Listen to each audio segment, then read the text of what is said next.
சிவா திருச்சிற்றம்பலம். சிவகாமி அம்பிகா சமேத சிதம்பரேஸ்வர சுவாமி துணை, பதஞ்சலி வியாக்கிரபாதர் துணை. மருந்து. சிவபெருமான் கொடுத்த மருந்தில் ரொம்ப உயர்ந்த மருந்து சுத்தமான பசுஞானத்தினால் செய்யப்படக்கூடிய விபூதி. பசிதம், விபூதி, ரக்ஷை, வெந்நீர், மூலப்பண்டாரம், இந்த மாதிரி பல பெயர்கள் கொண்டது விபூதி.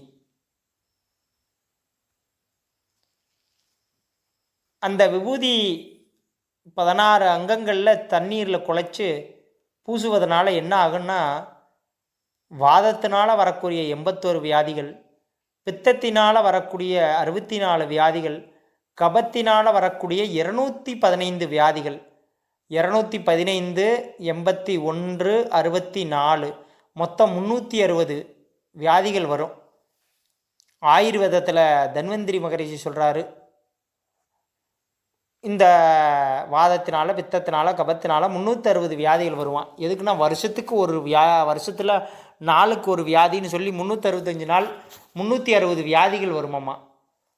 இந்த வியாதிகள்லாம் வராமல் இருக்கிறதுக்காக 16 அங்கங்களில் விபூதியை காலை மாலையில் குழைச்சி பூசுவதனாலேயே வாதம், பித்தம், கபத்துக்குண்டான கெட்ட நீர் உடம்பில் தேங்காமல் இந்த பசுஞான விபூதியானது வியர்வியின் மூலியமா வெளியே எடுப்பதனால் நமக்கு விபூதியை உடம்பெல்லாம் பூசுவதனால 360 வியாதிகள் வராமல் நம்ம வருமுன் காப்போம் என்பதற்காக தான் சுவாமி விபூதியை கொடுத்துருக்கார்.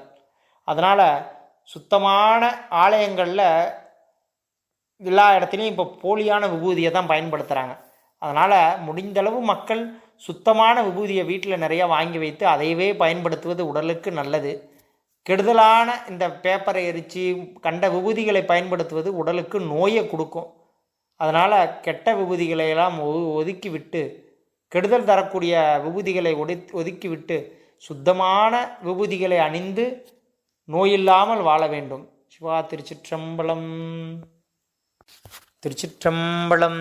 சிவகாமி அம்பிகா சமேத சிதம்பரேஸ்வர சுவாமி, பதஞ்சலி வியாக்கிரபாத முனிவர் துணை.